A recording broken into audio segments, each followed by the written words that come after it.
परिचय। छात्रों, क्या आप जानते हैं कि पूर्णांक क्या है? एक पूर्ण संख्या जो धनात्मक, ऋणात्मक या शून्य हो सकती है। सही। और पूर्ण संख्या क्या होती है? संख्याओं का वही समुच्चय जिसमें शून्य और सभी प्राकृतिक संख्याएं हों। बहुत अच्छे। आज हम वास्तविक संख्याओं के बारे में पढ़ेंगे। वास्तविक संख्याएं परिमेय और अपरिमेय संख्याओं से बनती हैं। वास्तविक संख्या पद्धति के कई उपसमुच्चय पूर्णांक, प्राकृतिक संख्या या पूर्ण संख्या होते हैं। आइए वास्तविक संख्याओं के बारे में विस्तार से अध्ययन करें। उद्देश्य। इस पाठ के अंत में आप निम्न करने में सक्षम हो जाएंगे। यूक्लिड की विभाजन प्रमेयिका को बताना, अंकगणित को आधारभूत प्रमेय को समझाना, अभाज्य गुणनखंडन विधि से प्रश्नों को हल करना। यूक्लिड विभाजन प्रमेयिका। दो धनात्मक पूर्णांक a और b दिए रहने पर ऐसी अद्वितीय पूर्ण संख्याएं q और r विद्यमान हैं कि a बराबर bq जमा r, शून्य छोटा या बराबर है r, छोटा है b से। उदाहरण के लिए a बराबर 15, b बराबर 3 के लिए 15 बराबर 3 गुणा 5 जमा शून्य है, जहां q बराबर 5 और r बराबर शून्य है। प्रमेयिका। प्रमेयिका एक सिद्ध कथन होती है जिसका प्रयोग दूसरे कथनों को सिद्ध करने में होता है। एल्गोरिथम सुविचारित चरणों की श्रृंखला होते हैं जो एक प्रकार के प्रश्नों को हल करने की विधि प्रदान करते हैं। यूक्लिड विभाजन प्रमेयिका का प्रयोग दो संख्याओं का HCF ज्ञात करने के लिए किया जा सकता है। इसका प्रयोग संख्याओं की कुछ उभयनिष्ठ विशेषताएं ज्ञात करने के लिए भी किया जा सकता है। HCF कैसे ज्ञात करते हैं? दो धनात्मक पूर्णांकों C और D, C बड़ा है D से, का HCF ज्ञात करने के लिए हमें निम्न चरणों से इसका अनुसरण करना होता है। चरण 1। C और D पर यूक्लिड विभाजन प्रमेयिका का प्रयोग करिए। इसलिए हम ऐसे Q और R ज्ञात करते हैं कि C बराबर DQ जमा R हो। चरण 2। यदि R बराबर शून्य है तथा D, C और D का HCF है। यदि R शून्य के बराबर नहीं है तो D और R पर विभाजन प्रमेयिका का प्रयोग कीजिए। चरण 3। इस प्रक्रिया को तब तक जारी रखिए जब तक कि शेषफल शून्य न हो जाए। इसी स्थिति में प्राप्त भाजक ही वांछित HCF है। HCF परिकलन का उदाहरण। आइए यूक्लिड एल्गोरिथम के प्रयोग से 455 और 42 का HCF ज्ञात करें। हल। चूंकि 455 बड़ा है 42 से, इसलिए हम 455 बराबर 42 गुणे 10 जमा 35 प्राप्त करने के लिए 455 और 42 पर यूक्लिड की विभाजन प्रमेयिका का प्रयोग करते हैं। शेषफल शून्य नहीं है, इसलिए हम 42 और 35 पर प्रमेयिका का प्रयोग करते हैं। 42 बराबर 35 गुणे 1 जमा 7। अभी भी शेषफल शून्य नहीं है, अतः हम 35 और 7 पर विभाजन प्रमेयिका का प्रयोग करते हैं। 35 बराबर 7 गुणे 5 जमा 0। हम देख सकते हैं कि शेषफल शून्य हो गया है और हम आगे नहीं जा सकते। इसलिए 455 और 42 का HCF इस स्थिति में विभाजक यानी 7 होगा।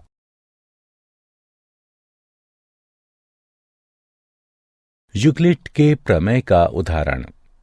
आइए सिद्ध करें कि प्रत्येक धनात्मक समपूर्णांक 2q के रूप का होता है और प्रत्येक धनात्मक विषम पूर्णांक 2q जमा 1 के रूप का होता है, जहां q कोई पूर्णांक है। हल: मान लीजिए a कोई धनात्मक पूर्णांक है तथा b बराबर 2 है। तब यूक्लिड विभाजन एल्गोरिथम से ऐसे पूर्णांक q और r हैं इस तरह से कि a बराबर 2q जमा r, जहां 0 छोटा या बराबर है, r छोटा है 2 से। अब 0 छोटा या बराबर है, r छोटा है 2 से, अर्थात 0 छोटा या बराबर है, r 0 छोटा या बराबर है 1 से, अर्थात r बराबर 0 या r बराबर 1, चूंकि r एक पूर्णांक है, इसलिए a बराबर 2q या a बराबर 2q जमा 1। यदि a बराबर 2q है तो a एक धनात्मक पूर्णांक है। हम जानते हैं कि धनात्मक पूर्णांक या तो सम या विषम हो सकते हैं, इसलिए कोई भी धनात्मक विषम पूर्णांक 2q जमा 1 के रूप का होगा।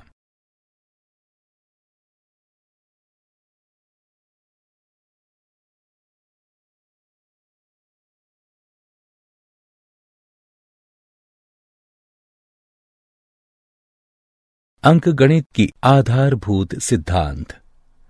मूल विचार यह है कि 1 से बड़ा कोई भी पूर्णांक या तो अभाज्य संख्या होता है या अभाज्य संख्याओं के गुणन से बनाया जा सकता है। इस प्रकार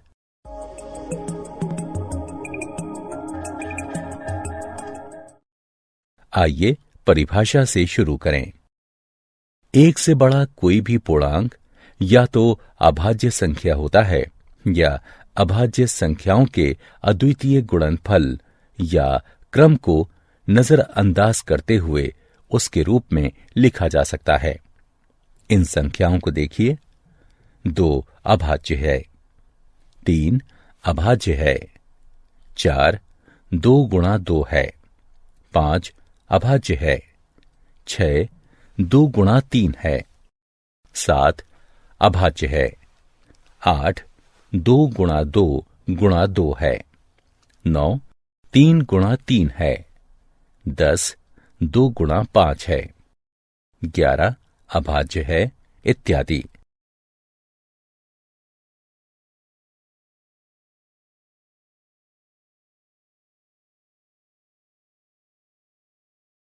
एलसीएम और एचसीएफ में संबंध। किन्हीं भी दो धनात्मक पूर्णांकों a और b के लिए एचसीएफ ए बी गुणा एलसीएम ए बी बराबर a गुणा b। उदाहरण: यदि a बराबर 3 और b बराबर 6 है, एचसीएफ 3 6 गुणा एलसीएम 3 6 बराबर 3 गुणा 6 बराबर 18। यदि हमारे पास दो धनात्मक पूर्णांकों का एलसीएम है तो हम इस परिणाम को प्रयोग करके उनका एचसीएफ ज्ञात कर सकते हैं। हम किन्हीं दो संख्याओं का एचसीएफ और एलसीएम अभाज्य गुणनखंडन की सहायता से ज्ञात कर सकते हैं। आइए देखें कि कैसे। 510 और 276 का एलसीएम और एचसीएफ ज्ञात कीजिए। 510 बराबर 2 गुणा 3 गुणा 5 गुणा 17। 276 बराबर 2 गुणा 2 गुणा 3 गुणा 23। 510 और 276 के उभयनिष्ठ गुणनखंड 2 और 3 हैं, अतः एचसीएफ बराबर 2 गुणा 3। एलसीएम ज्ञात करने के लिए उभयनिष्ठ गुणनखंडों को एक बार फिर लिखिए और फिर बचे हुए अभाज्य गुणनखंडों को लिखिए और फिर इन दोनों का गुणन कर दीजिए। आपको दी गई संख्या का एलसीएम प्राप्त हो जाएगा। 510 बराबर 2 गुणा 3 गुणा 5 गुणे 17। 276 बराबर 2 गुणा 2 गुणा 3 गुणा 23। उभयनिष्ठ गुणनखंड 2 और 3 हैं और 510 के बचे हुए अभाज्य गुणनखंड 5 गुणा 17 है तथा 276 के बचे हुए अभाज्य गुणनखंड 2 गुणा 23 है। अतः 510 और 276 का एलसीएम है बराबर 2 गुणा 3 गुणा 5 गुणा 17 गुणा 2 गुणा 23 बराबर 23,460। आइए देखें कि एलसीएम और एचसीएफ के गुणनफल और स्वयं उन संख्याओं के गुणनफल में क्या संबंध है। ऊपर के उदाहरण में संख्याओं का गुणनफल बराबर 510 गुणे 276 बराबर 1,40,760। एचसीएफ और एलसीएम का गुणनफल बराबर 23,460 गुणा 6 बराबर 1,40,760। अतः एचसीएफ और एलसीएम का गुणनफल बराबर संख्याओं का गुणनफल दो संख्याओं ए और बी के लिए एचसीएफ ए बी गुणे एलसीएम ए बी बराबर ए गुणा बी। उदाहरण, दो संख्याओं का एलसीएम 126 है। यदि एक संख्या 18 है और संख्याओं का एचसीएफ 2 है तो दूसरी संख्या ज्ञात कीजिए। हम जानते हैं कि दोनों संख्याओं का गुणनफल बराबर होगा उनके एलसीएम और एचसीएफ के गुणनफल के, यानी 18 गुणा x बराबर 126 गुणा 2।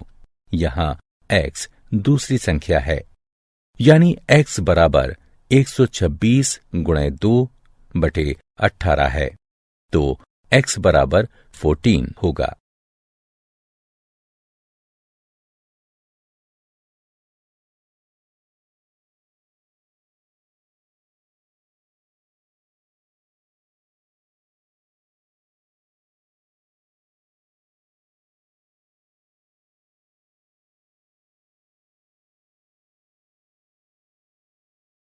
अंकगणित की आधारभूत प्रमेय का उदाहरण दिया है। 306 और 657 का एचसीएफ बराबर है 9 के, तो इनका एलसीएम ज्ञात कीजिए। हल, हम जानते हैं कि दो संख्याओं के एचसीएफ और एलसीएम का गुणनफल स्वयं उन संख्याओं के गुणनफल के बराबर होता है। इसलिए 306 और 657 का एचसीएफ गुणा 306 और 657 का एलसीएम बराबर होगा 306 गुणा 657 के, जो कि बराबर है 9 गुणा 306 और 657 के एलसीएम के। अर्थात इसे हल करने पर हमें एलसीएम प्राप्त होगा 22,338।